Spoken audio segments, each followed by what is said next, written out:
Oke, rekan-rekan mediator, salam damai dan harmoni. Mana salamnya, Pak? Oke. Baik, rekan-rekan, sore ini kita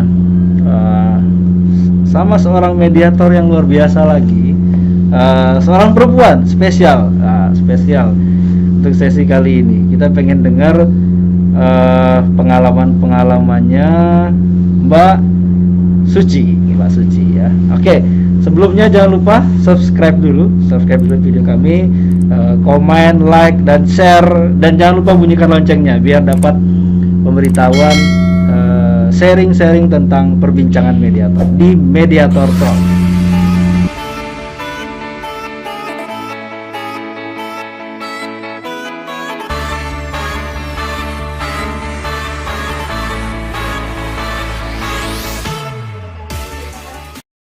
Rekan-rekan, kayaknya kita agak lepas, nggak apa-apa lah ya, ininya biar kelihatan.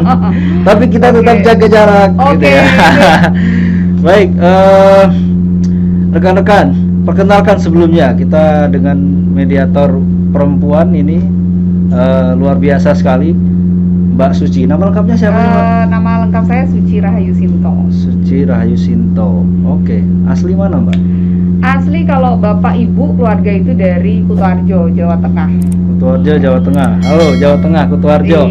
Saya, tapi seumur hidup saya lahir di Bogor, dan jadi akhirnya kalau ditanya asli mana, ya sebetulnya asli Bogor, orang Bogor. Karena dari kecil, dari lahir saya di Bogor dan jadi orang Bogor, jadi cinta Bogor juga. Baik, Mbak Suci, apa Mbak kegiatan sekarang nih selain kalau kegiatan, saya bekerja di sebuah perusahaan konsultan di Bogor juga, di Bogor juga, dan jenis konsultannya ya konsultan kehutanan sih sebetulnya, tetapi saya megang untuk sosial. Jadi ya lebih ke sosial forestry ya. Sosial forestry. Ya. Bisa lebih spesifik, Mbak Suci, kayak apa itu social forestry? Ya, karena begini, kalau dulu gitu ya, rentang waktu tahun 80 ke bawah gitu ya, atau 90 ke bawah lah ya, dunia kehutanan ini kan lebih cenderung kepada hanya tok melulu hutan begitu ya. Yang dibicarakan itu hanya isinya, bagaimana cara mengelolanya, apa saja di dalamnya, fungsinya dan sebagainya. Belum berbicara tentang manusianya yang ada di sekitar situ. Iya. Padahal sebetulnya hutan, manusia itu tidak bisa dipisahkan gitu ya, karena manusia dan hutan, terutama di hutan-hutan di tropis di Indonesia itu di dalamnya itu ada manusia, dan itu yang kadang-kadang tidak pernah dibicarakan dan tidak pernah menjadi perbincangan yang topik yang menarik begitu ya. Nah, akhir-akhir ini social forestry ini sangat dibicarakan gitu ya, bahkan bagi perusahaan-perusahaan besar yang ada di sekitar kehutanan itu juga sudah harus mewajibkan untuk tetap mengelola sosial di sekitar perusahaan. Social forestry, pengelolaan sosial, ini kan kita mediator talks nih. Ini apa hubungannya sama? Saya penasaran nih, rekan-rekan mediator juga, kok bisa ada mediator yang di tengah hutan gitu ya? Seperti apa? Jadi gini, sebelum saya kenal dengan mediator gitu ya, saya belum kenal dengan istilah mediator, mediasi, dan belum mendalami ilmu itu gitu. Sebetulnya banyak sekali hal-hal yang pada waktu itu ketika saya melakukan assessment di masyarakat hutan gitu ya, di desa-desa di sekitar perusahaan yang ada di hutan gitu ya, atau ketika saya assessment untuk melakukan program community social responsibility begitu ya, itu banyak sekali konflik-konflik yang tersebar di mana-mana gitu. Karena pada waktu itu saya tidak punya ilmunya, jadi ya hanya sekedar insting saja sebetulnya, insting untuk bagaimana sih sebetulnya yang sebaiknya dilakukan oleh perusahaan tetapi hidup berdampingan ya, secara sustain gitu ya dengan masyarakat sekitar, karena mereka itu kan datang gitu ya, menjadi pendatang, dan mereka menjadi tamu dalam tanda kutip, dan kemudian hidup di situ gitu ya. Jadi kalau tidak hidup berdampingan, rukun, damai, ya akhirnya yang rugi banyak pihak, terutama masyarakat di wilayah sekitar itu. Nah, pada waktu itu saya cuma bisa nebak-nebak gitu, kenapa sih kok persoalan konflik ini tidak pernah selesai ya? Konflik sumber daya alam di Indonesia itu tidak pernah selesai, karena memang masyarakat di tepi hutan dan kemudian masyarakat di sekitar perusahaan-perusahaan ekstraktif di Indonesia itu menjadi apa? Menjadi objek saja sebetulnya, bukan menjadi subjek yang penting yang harus dipikirkan baik oleh pemerintah maupun oleh perusahaan-perusahaan di sekitar situ. Jadi akhirnya ketika ada persoalan pun balik lagi kepada hukuman, balik lagi kepada masyarakat yang salah, balik lagi kepada kebijakan-kebijakan yang tidak memperdulikan kehidupannya, tradisinya, bagaimana mereka mengelola kehidupannya, livelihoodnya dan sebagainya. Jadi akhirnya ya at the end konflik lagi ya intinya. Dan ketika saya mengenal IMN dan kemudian mengenal dunia mediator gitu ya, dan kebetulan alhamdulillah sudah training, nah barulah di situ saya dulu yang saya lakukan ya memang sedikit banyak 5%, 10% itu sudah melakukan mediasi ya, tetapi tidak seperti ketika saya sudah mendapatkan ilmu itu. Jadi ternyata lebih sistematis dan kemudian bisa mendapatkan inti dari apa sih sebetulnya mediasi. Dan tingkat keberhasilan ya, mungkin saya memang belum banyak pengalaman di dalam memediasi, tapi minimal saya memahami dan tahu bagaimana step-step yang harus dilakukan pada saat kita melakukan mediasi. Wah, luar biasa sekali. Memang benar sih ya,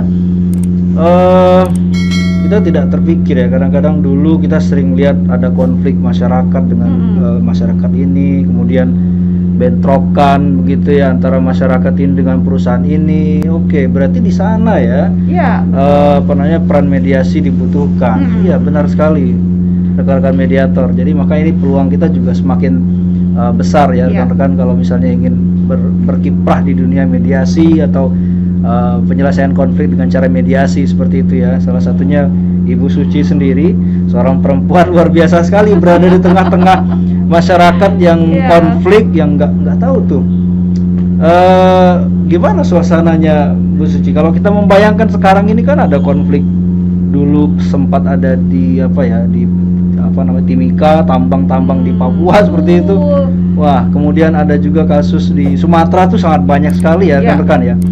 Kalimantan, bahkan beberapa konflik-konflik masyarakat, bahkan sampai ada konflik bersenjata begitu ya. Latar belakangnya gara-gara bisnis juga ya, Bu Suci, gara-gara politik, ego dan sebagainya. Itulah penguasaan lahan, yang kemudian yang punya lahan yang sejak lama tinggal di sana kemudian tidak merasakan ada manfaat. Begitu ya, Bu Suci. Ya. Oke. Gimana Bu Suci pengalaman mediasi di sana? Betapa mencekamnya kan, bertemu dengan para pihak yang sangat kondisi panas, bisa jadi juga seperti yang di Kalimantan mereka bawa senjata segala macam. Awal sekali saya tahun berapa ya, tahun 2013 atau 2014 gitu, saya pernah datang ke sebuah desa pada waktu itu dalam kondisi yang konflik ya dengan perusahaan, dan ketika saya datang memang waktu itu tidak melakukan mediasi, saya melakukan assessment social impact gitu. Cuman kan karena saya harus menemui warga desa kan, tetapi mereka sudah melihat saya sebagai orang perusahaan, jadi misalkan dengan saya gitu. Kenapa ada pandangan Bu Suci dari perusahaan ketika itu? Karena kan saya sebagai orang yang ditunjuk tim yang sana untuk melakukan kajian sosial gitu ya. Dan mereka jadi tahu biasa ya dalam konflik itu kita, apalagi Bu Suci sebagai konsultan begitu, kita diturunkan dulu untuk melakukan kajian sosial atau kajian terhadap konflik itu ya. Kalau dalam teori mediasi ada analisa konflik. Analisis konflik. Nah, pada waktu itu kan saya belum punya ilmu itu pada waktu itu dulu ya. Jadi dan ketika mendapatkan ancaman karena mereka tahu saya dari perusahaan, maka kemudian jadi mereka against gitu ya, dan tidak punya trust dengan saya begitu ya. Jadi pada waktu itu memang saya tidak diterima di desa mereka, sampai mereka bawa mandau gitu ke saya gitu ya, dan saya terus terang gitu ya, kalau ini saya takut, jelas saya takut ya, takut sekali ya. Mandau gitu ya. Pokoknya tidak diterima, semua orang perusahaan. Mandau ini apa berarti daerahnya? Kalimantan. Kalimantan. Ya, jadi sejenis khas Kalimantan lah ya. Jadi, ya. Oke. Di situ, dan saya mulai merasa ya jiper tuh apa keder lah ya. Keder lah ya. Deg-degan juga lah gitu ya, takut kenapa-napa gitu. Nah, akhirnya saya lah saya mengalah gitu ya, terus kemudian malam-malam lah saya mulai gerilya untuk mendatangi orang, karena biasanya mereka suka kadang-kadang ngobrol di beberapa tempat yang memang ada tempat. Nah, dari situlah saya mulai masuk gitu secara informal meeting gitu ya, informal ini. Nah, dari situlah mulai saya begini-begini, saya masuk gitu, kira-kira Bapak mau nggak menerima saya di desa dan memberi pengertian kepada orang-orang bahwa saya ini meskipun saya di-hire oleh perusahaan, tetapi saya punya kode etik bahwa saya independen dan tidak memihak kepada siapapun. Jadi saya berada di tengah gitu. Jadi itu sih yang saya lakukan gitu ya, meskipun keesokan harinya ketika saya diperbolehkan masuk ke desa tersebut, saya tetap merasa deg-degan sih sebetulnya gitu. Nah, catatan saya sih sebetulnya dulu ya melakukan assessment itu serampangan gitu ya, karena belum punya ilmu yang detail ya tentang mediasi. Beda dengan ketika kemarin saya melakukan kajian itu begitu ya, melakukan mediasi tentang ganti rugi gitu ya, yang belum ada kesepakatan antara si perusahaan dan masyarakat gitu. Itu saya sudah menerapkan ilmu yang sudah saya dapatkan, dan itu sangat mempermudah saya gitu ya ketika melakukan mediasi, dan alhamdulillah sudah bisa berhasil dan mendapatkan kesepakatan, dan itu kemudian diikuti oleh perusahaan tersebut gitu ya. Apa yang saya lakukan gitu ya, mereka ikuti, dan jadi mereka mengambil gitu lesson ya, learn lah ya dari proses yang kemarin saya lakukan. Jadi mereka kemudian juga mengikuti itu, dan alhamdulillah gitu beberapa kasus yang memang tidak sepakat, ada ketidaksepakatan, kemudian menjadi sepakat. Menarik, luar biasa sekali pengalamannya Bu Suci. Salut ini. Iya, memang itu Bu Suci ya, Mbak Suci ya. Jadi kita itu ada tantangan sebagai seorang mediator itu kan bagaimana mengajak para pihak gitu kan. Karena yang menghubungi kita sebagai mediator kan belum tentu dua pihak kan. Iya, pasti salah satu. Pasti salah satu. Dan ada trust issue di situ. Nah, ada trust issue, betul. Bagaimana kita membangun kepercayaan bagi para pihak itu bahwasanya kita ini netral. Iya. Kadang pandangan orang ketika melihat ada seorang yang ingin menyelesaikan masalah begitu kan, apalagi orang sekarang kan berpikir ya orang yang membantu masalah itu ya ada keberpihakan begitu kan. Lagi misalnya kedudukannya di orang yang lebih kuat gitu ya, secara kedudukan, secara materi dan sebagainya, itu biasanya jadi tantangan sendiri untuk kita sebagai mediator memaham,kan kalau proses ini akan kita bawa netral, akan kita bawa imparsial begitu ya. Jadi tidak ada kepentingan bagi kita kecuali untuk menyelesaikan permasalahan tersebut. Oke, Bu Suci. Satu lagi nih Bu Suci. Bu Suci ini kan perempuan. Ada tantangan tersendiri nggak Bu Suci? So far saya nggak tahu ya kawan-kawan yang lain gitu, tapi selama pengalaman saya di bidang sosial gitu ya, di bidang sosial dan wirawiri ke sana kemari dari Sabang sampai Merauke gitu, alhamdulillah sih saya tidak pernah menemui kesulitan karena saya perempuan ya. Gitu. Jadi merubah mindset saya terhadap pandangan orang terhadap perempuan ya. Ternyata meskipun di dalam beberapa titik itu patriarki menjadi sebuah dalam tanda kutip halangan begitu ya bagi beberapa orang dan beberapa daerah begitu. Tetapi ternyata ketika kita membawa diri bahwa kita as a human gitu ya, tidak sebagai laki-laki dan tidak sebagai perempuan gitu. Betul sekali. Kemudian pandangan orang melihat menjadi berbeda begitu ya. Tidak lagi memandang saya sebagai perempuan dan tidak lagi memandang saya atau laki-laki gitu ya. Bahkan saya justru bersyukur gitu loh saya perempuan gitu, karena entah kenapa begitu ya, nilai bahwa saya perempuan gitu hingga lebih luas masuk. Saya nggak tahu, mungkin juga laki-laki sama jika penampilan itu, tapi iyalah artinya lebih mudah diterima sebenarnya bagi gitu ya. Jadi, bagi orang ya kalau perempuan saya lebih entah juga saya memanfaatkan karena saya saya perempuan gitu ya. Tetapi saya justru merasa bahwa ini nilai lebih saya gitu, sehingga saya bisa masuk ke ranah apapun, bisa masuk ke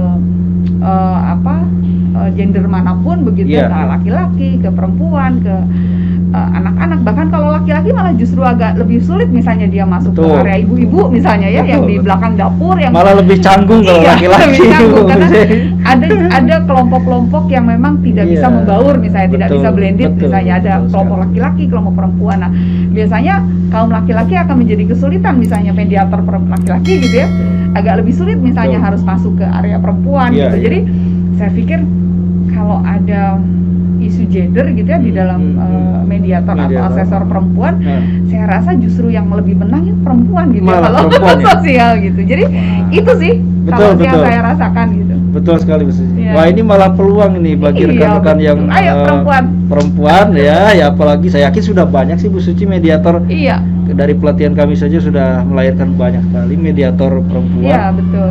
Nah, jadi tidak ada keraguan lagi nih buat rekan-rekan mediator yang perempuan Atau untuk- calon mediator. atau calon mediator ya, untuk berkiprah begitu, maju sebagai seorang mediator profesional seperti Bu Suci ini. Ya. Sip. Ya, justru malah ada keuntungan tersendiri ya, yang betul, bisa betul. juga sekaligus dimanfaatkan juga ya. Posisi itu sebenarnya ya, maksudnya ada keuntungan ini bisa dijadikan senjata lah begitu. Iya, betul. Oke, terima kasih banyak Oke, Bu terima Suci. kasih, Tidak Mas di sini obrolan singkat kita sangat bermanfaat. Mudah-mudahan bisa menginspirasi rekan-rekan mediator yang lainnya. Ya. Itu, terima Oke, kasih banyak terima kasih, Bu Suci. sama-sama. Kita salam dulu. Ya, demikian rekan-rekan mediator. Jangan lupa sekali lagi subscribe dan ikuti video-video kita yang lain ya, untuk lebih membuka wawasan kita tentang tip and trick tentang mediasi, dunia mediasi. Sekian dari kami. Salam mediator, Mediator. salam damai dan harmoni. Harmoni.